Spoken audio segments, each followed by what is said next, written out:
Man, we're in Genesis this morning. We just wrapped up the book of Revelation, which was amazing. Now we get I think it's really cool. It's a easy transition. I think we kind of wrap up with the Lord restoring everything, and now we go right into the Lord creating that which needed restoration. And man, there's a lot of parallels as we start out. So I'm excited about jumping into this book. There's just so much packed into it. So let's just pray this morning that God would just speak to us through it. Father, we thank you that you've given us your word. It's living, it's sharp, it's active. And Lord, I pray that it would be active this morning as you speak into our hearts. And I pray that you would just move in and through us as we dive into it, and we would glean from it what you would have for us, Lord, and that not only we would hear it, but we would do it, that we would apply it to our lives. So, Lord, we ask for your blessing. In Jesus' name, amen. So first of all, we'll start out with a little background. Genesis chapter 1. The word Genesis, what's it mean? You guys are good. Huh? I know it. You guys have been studying, doing your homework. The title of the book comes from the Latin Vulgate. Genesis originally comes from the Greek. It means origin or creation. The Hebrew title, anybody know it? Bereshit comes from the first word of the Hebrew text, which means in the beginning. Genesis is the first book of something we call the Pentateuch, the first 5 books of the Bible. The Hebrew term for those first 5 books is the Torah. It's going to be a quiz on this, so take copious notes. So the Torah means the law or the instruction. And Chelsea, if you could bring up that slide, just a little bit of background on how the Hebrew Bible is divided. So you see in this slide, those first 5 books are listed there on the left-hand side. That's the Torah, what we call the Pentateuch, or the 5 volumes in the Greek. Then after the Torah comes the prophets. Jesus spoke often of the law and the prophets. Didn't come to abolish the law and the prophets. This is what he was speaking of. And then followed by the prophets, what you see, interestingly enough, starts with Joshua and Judges. Samuel and Kings are 1 book each, not 4. And then the latter prophets, the earlier prophets, Isaiah, Jeremiah, Ezekiel, and then the 12 minor prophets. And then the third section of the Hebrew Bible are called the writings, which consists of the poetry, the 5 rolls, and the historical books.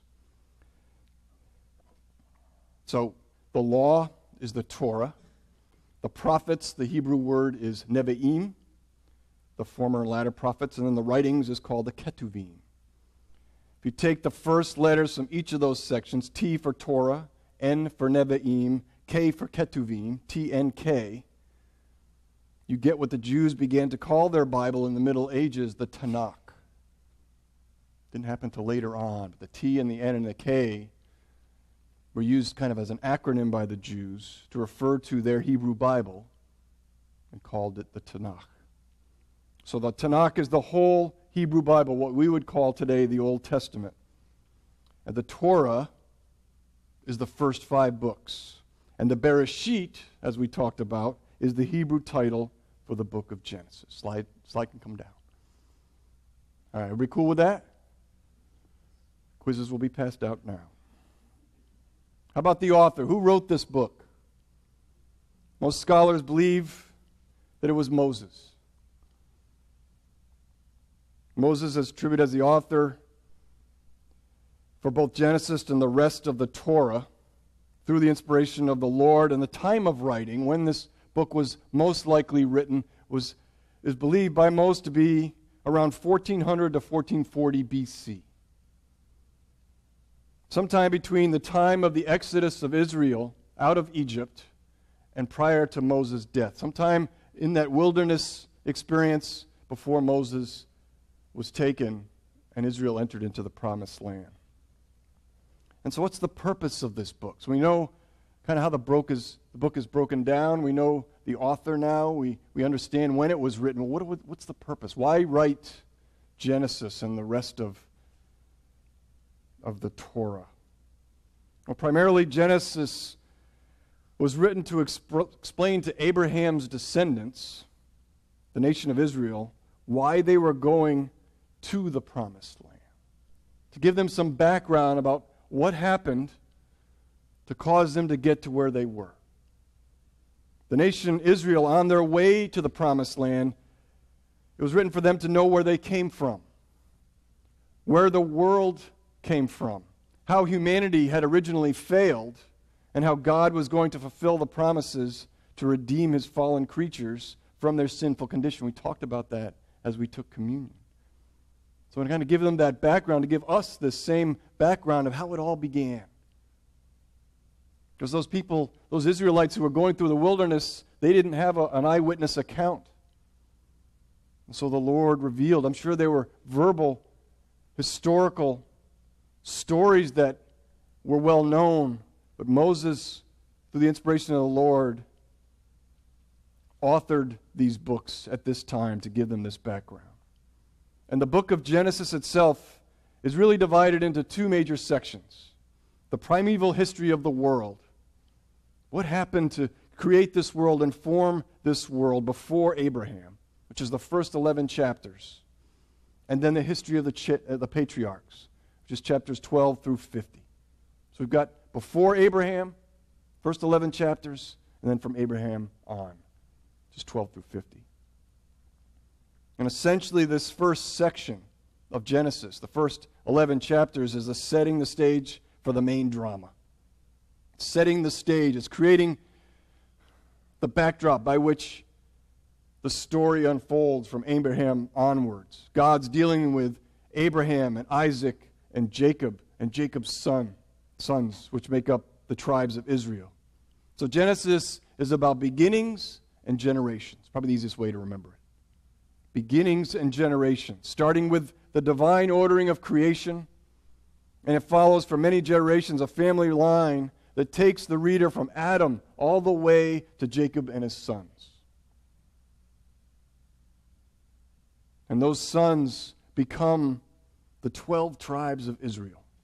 Jacob's name is changed to Israel by the Lord. He loved to change people's names. I love that about him. Kind of gives them nicknames. And his name is changed to Israel, and Israel has sons which become the 12 tribes of Israel. And we read back in Revelation chapter 21 how in the New Jerusalem, each of the 12 gates that are around the city would be inscribed with the names of the 12 tribes of Israel.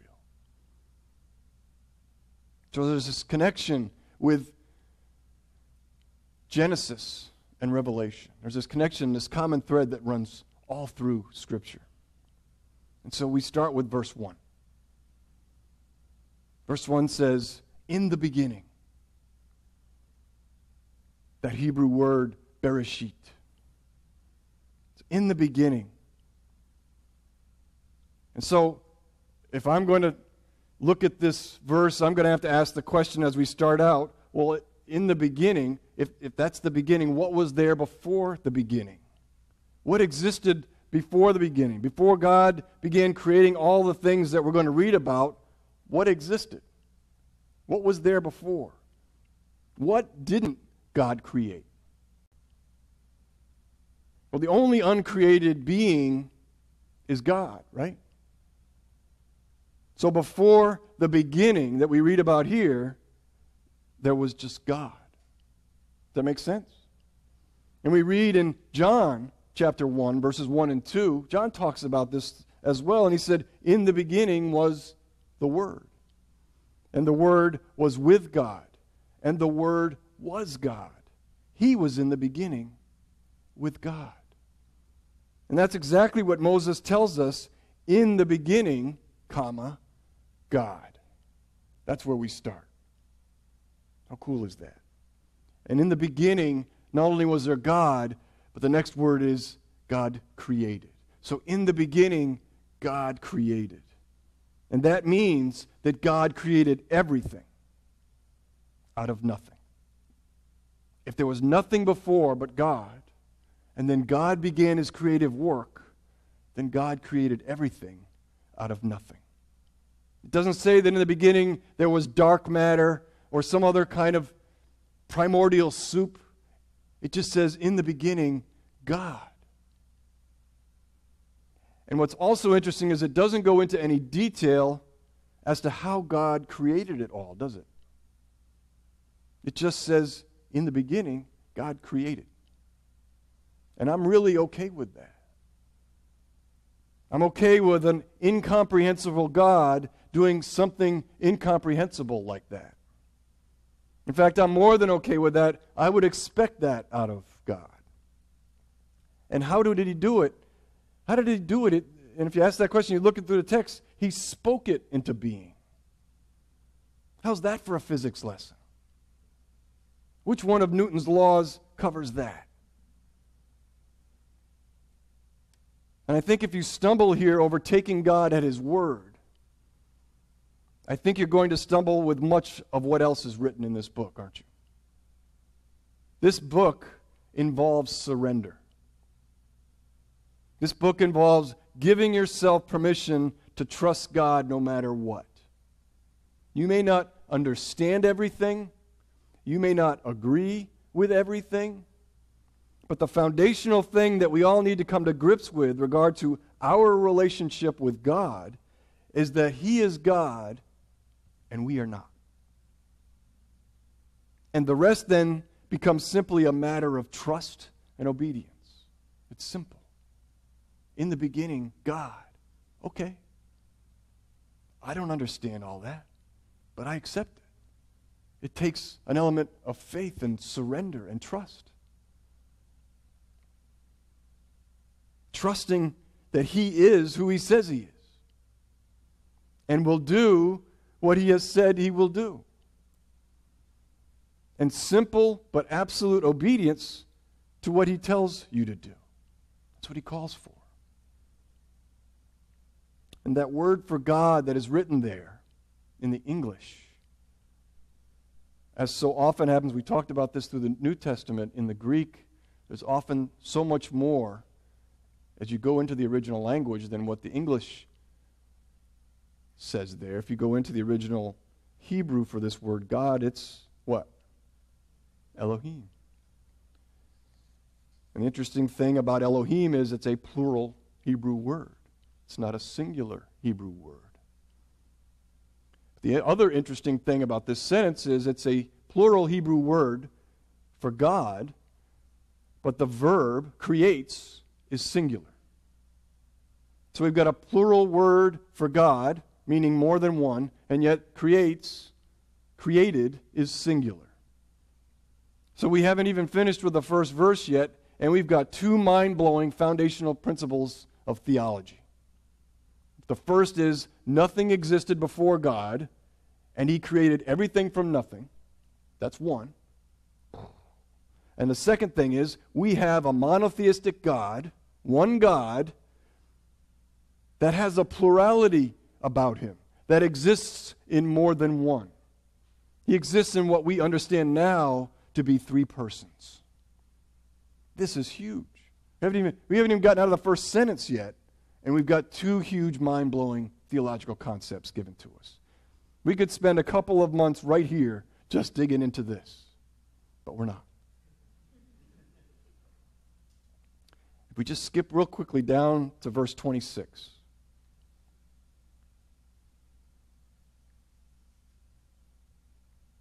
Just the first part of verse 26 says, "Then God said, 'Let us make man in our image after our likeness.'" So not only is Elohim plural, but down in verse 26, God isn't talking to himself. They are talking to each other. How cool is that?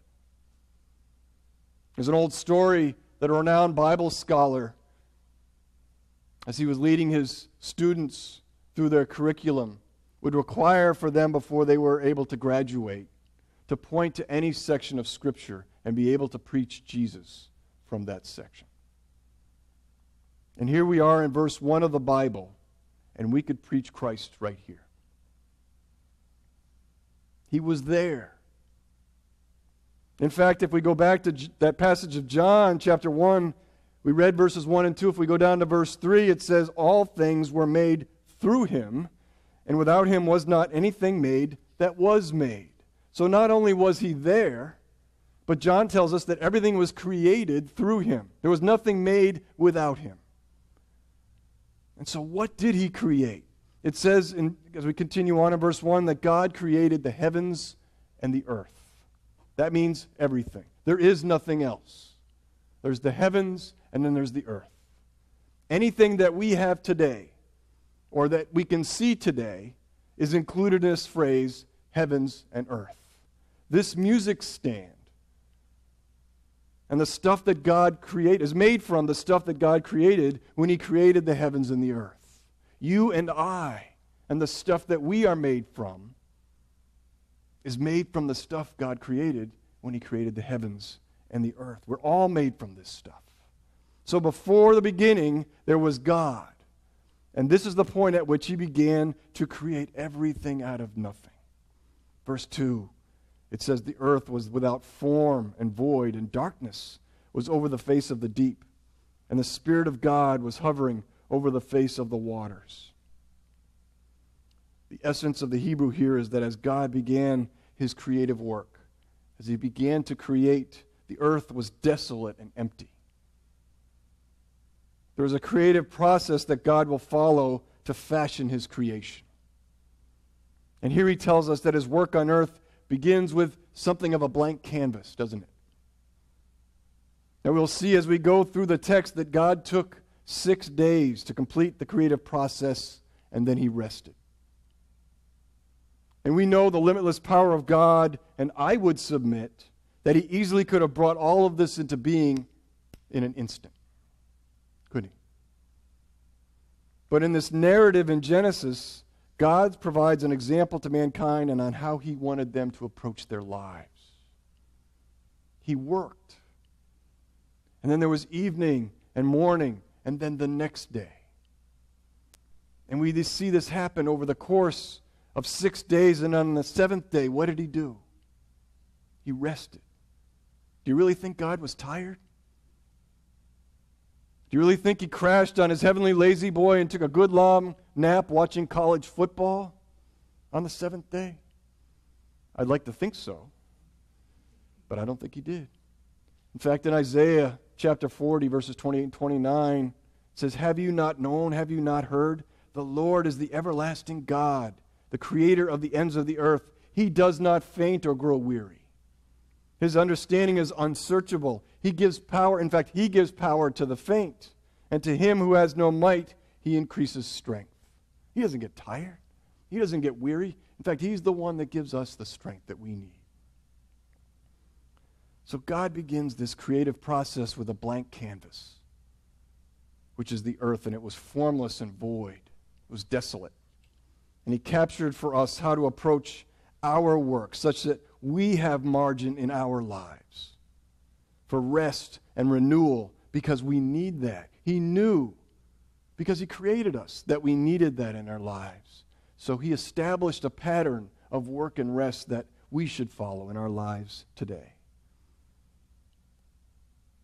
And it says that darkness was over the face of the deep, and the Spirit of God was hovering over the face of the waters. So at this point in creation, everything's dark. And who does it say was doing the hovering? Thank you. It says the Spirit of God. It doesn't say just God, Elohim, was hovering. It says the Spirit of God was hovering. The Ruach of Elohim. The Spirit of God.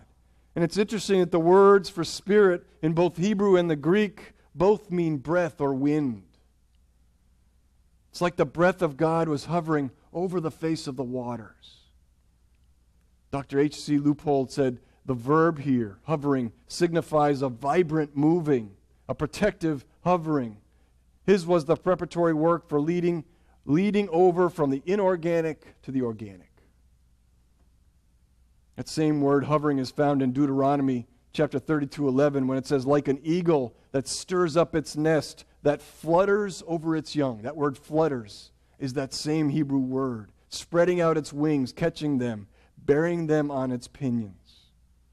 It seems to be a fitting parallel with how the Spirit of God hovered over his creation as this process begins. Verse 3, God said, "Let there be light," and there was light. And God saw that the light was good. And God separated the light from the darkness. God called the light day, and the darkness he called night. And there was evening, and there was morning, the first day. So verse 3 tells us how God brought light to his creation in this initial stage. What exhaustive process does he engage in to bring about light? He said, "Let there be light." And what happened? There was light. Any questions on that? And then he checks out the light just to make sure he was cool with it. And verse 4 documents that he indeed was cool with it. God saw that the light was good, right? It had fulfilled its purpose. It was, in fact, excellent. God spoke light into being here on day 1 before the sun was even created on day 4. Interesting. Gill wrote of this fact, he said, God did this to prepare for the work of the 2 following days before the great luminary was formed. Before the sun was formed, there was light. We just finished the book of Revelation, and we read in chapter 22, verse 5, where it says, "And night will be no more. There will be no need of light, lamp, or sun, for the Lord God will be their light. And they will reign forever and ever." God doesn't need the sun to provide light. He is the light. And it said, God separated the light from the darkness. Warren Wiersbe writes, from the very first day of creation, God established the principle of separation.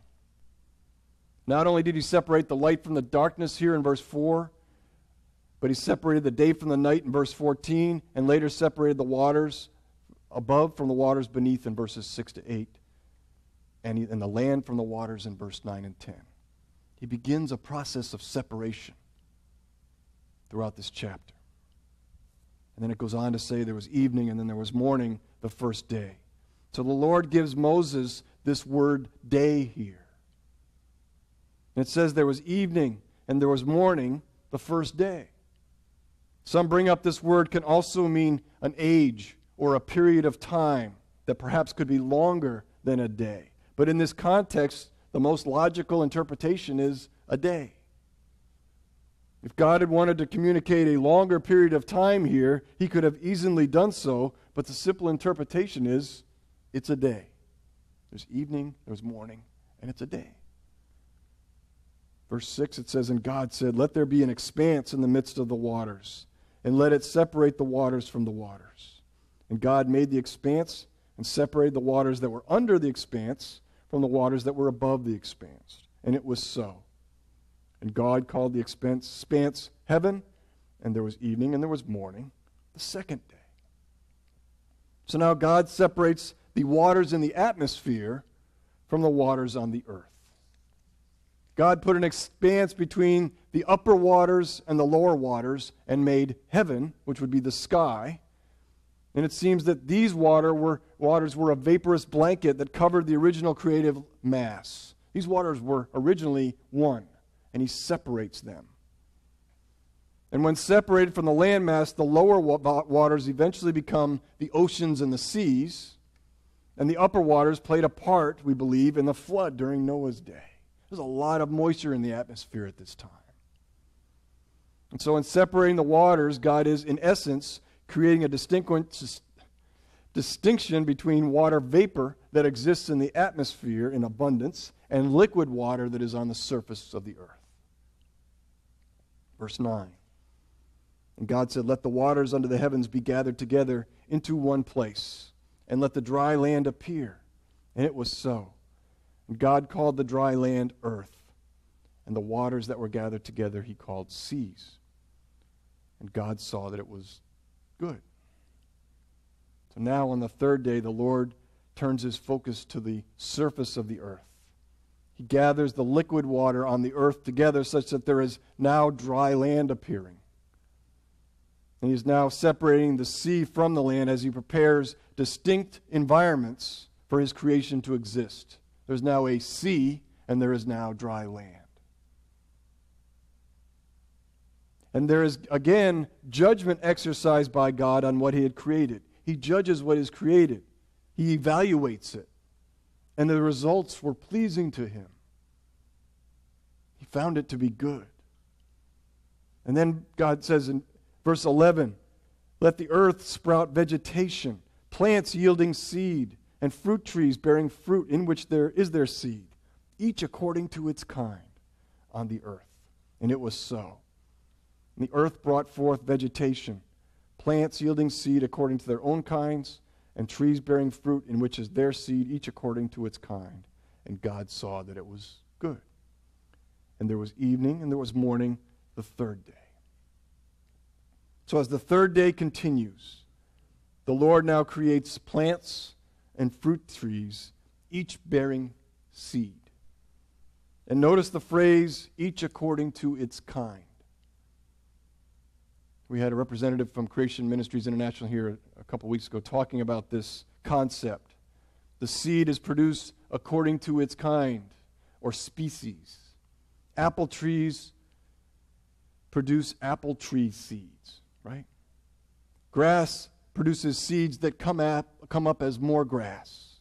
We don't see any evidence of evolutionary jumps or simple plants producing seeds that become more complex plants. The wind doesn't blow those little dandelion seeds into the next field and somehow a pecan tree comes up.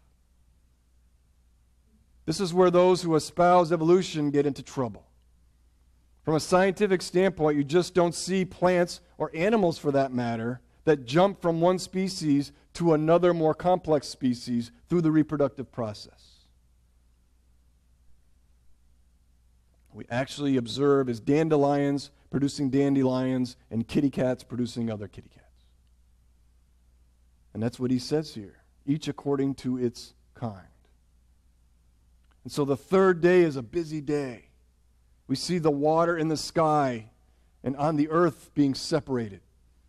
And mature plants and trees are created. Notice that fact as well. Mature plants and trees are created and are yielding seeds such they can reproduce. And God concludes his work on the third day, and he also saw that it was good. Verse 14. And God said, "Let there be lights in the expanse of the heavens to separate the day from the night, and let them be for signs and for seasons, and for days and years. And let them be lights in the expanse of the heavens to give light upon the earth." And it was so. And God made the two great lights, the greater light to rule the day, and the lesser light to rule the night and the stars. And God set them in the expanse of the heavens to give light on the earth, to rule over the day and over the night,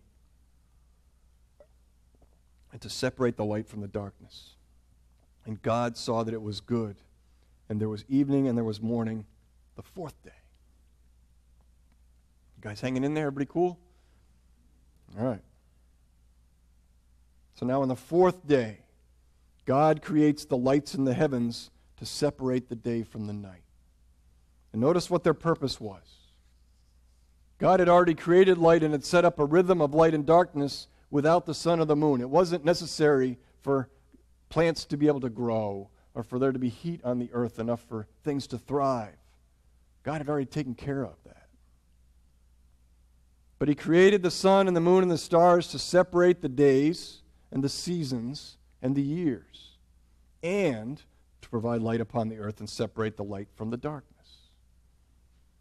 And he set the distance from the sun to the earth at exactly the right distance, such that the temperature was exactly where it needed, what it needed to be to sustain life.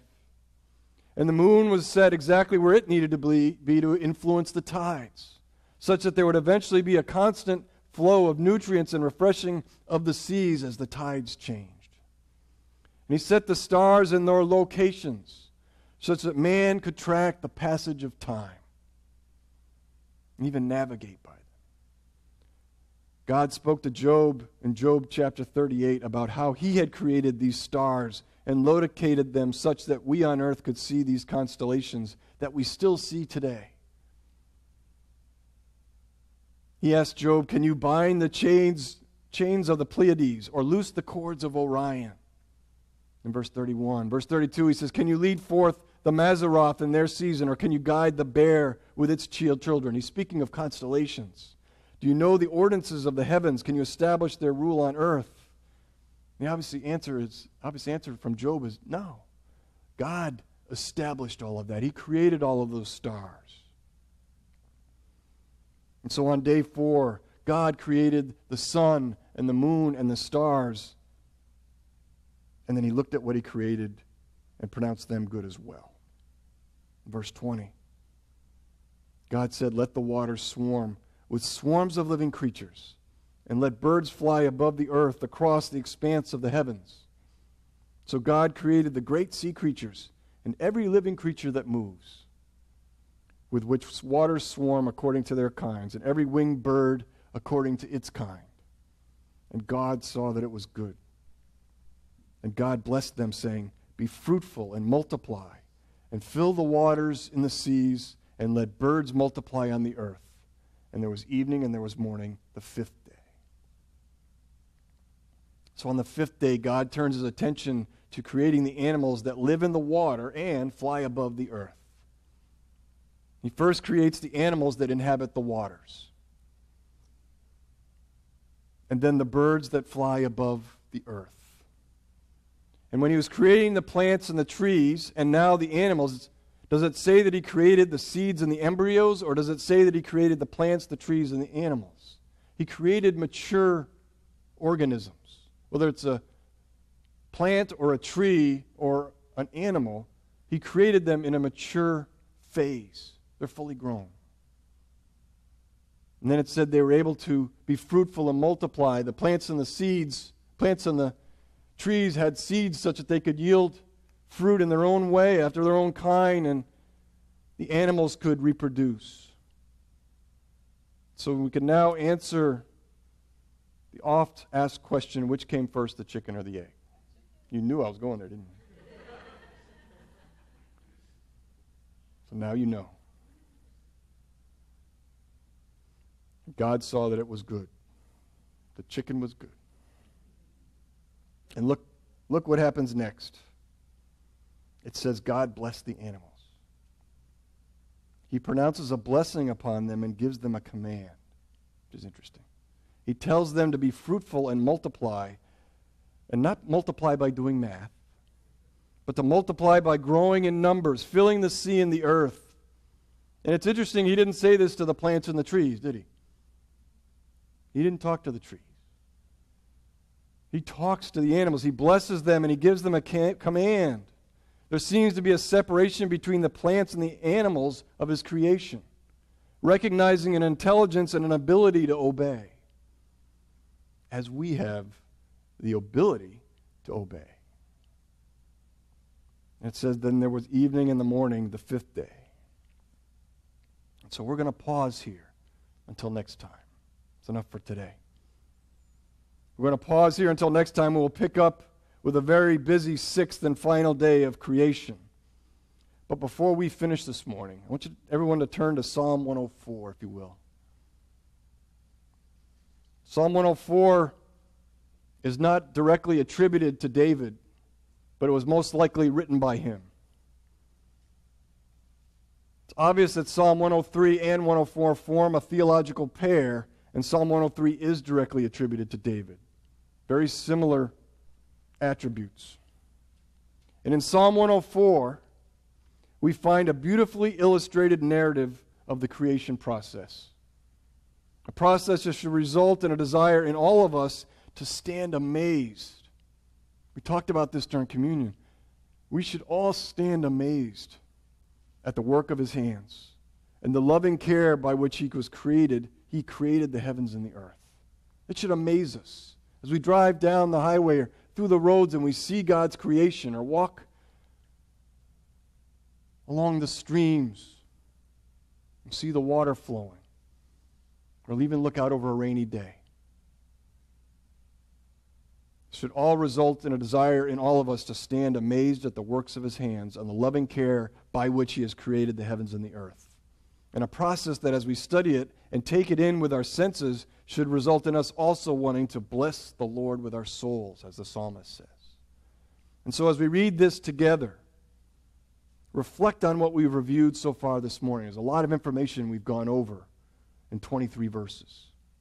But as we read through this psalm, reflect on what we reviewed. We talked about how he formed everything out of nothing. How we see evidence of a loving, creative God that existed in three persons right from the beginning.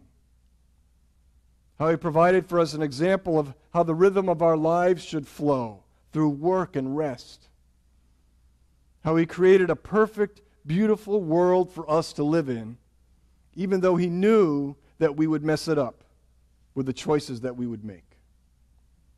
And that he would provide his Son as a Savior for us, to extend forgiveness and grace, such that once again we could enjoy paradise with him in heaven. And now this God, who is so incomprehensible and so powerful that he can speak the universe into being, also cares deeply for every aspect of our lives. The same God that created the universe listens to your prayers. He watches over you to protect you. He has a plan for your life, to follow him as he guides you. And he wants to involve each of us uniquely in his plan for reconciling the world to himself. Each of us has a distinct part that he has called us to play as we surrender our lives and commit our lives to serve him, the one who saved us. And he saw that it was good. Psalm 104, it says, "Bless the Lord, O my soul. O Lord my God, you are very great. You are clothed with splendor and majesty, covering yourself with light as with a garment, stretching out the heavens like a tent. He lays the beams of his chambers on the waters. He makes the clouds of his chariot. He rides on the wings of the wind.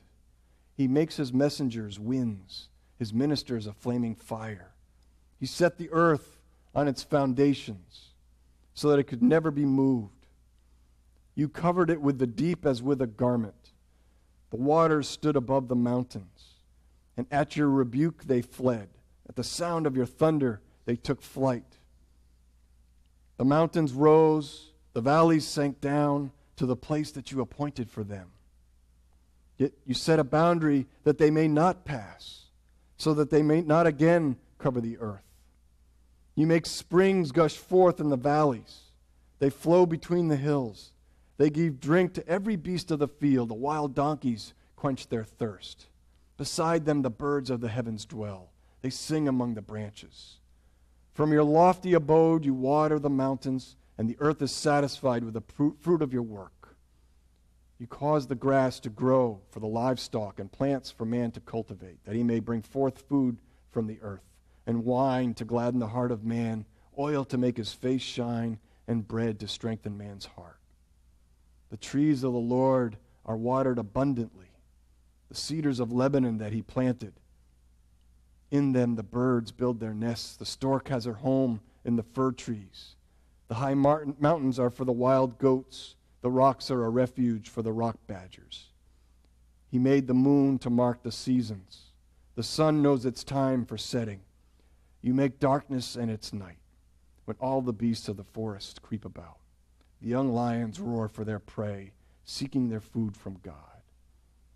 When the sun rises, they steal away and lie down in their dens.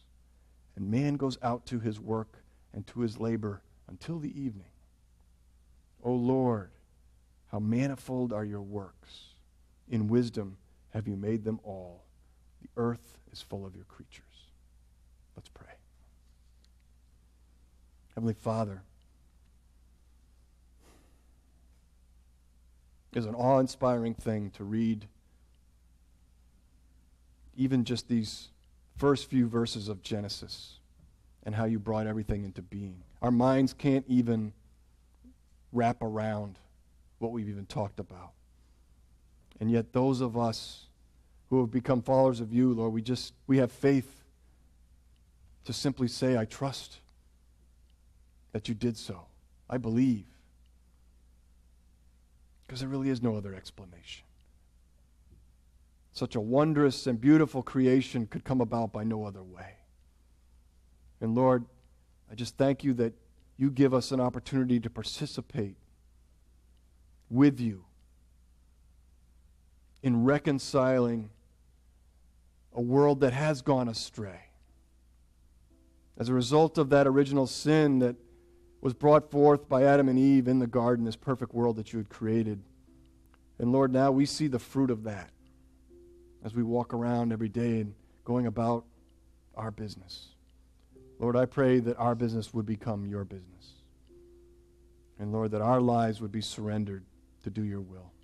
So Lord, thank you for your creation. Thank you for the ocean and the land and the birds, the animals and the mountains and the rivers and the streams and all the beautiful things that you have created. Thank you for the home that you have made for us right now, even temporarily, Lord, as we sojourn here. But thank you for the home we look forward to, where again we'll be in paradise with you, where there'll be no sin, there'll be no tears, there'll be no pain. But until that day, Lord, give us the strength, because you do not grow weary. You are the one who provides. Give us the strength to serve you each day, to serve our Creator God. We pray these things in the matchless name of our Savior and Lord, Jesus Christ. Amen.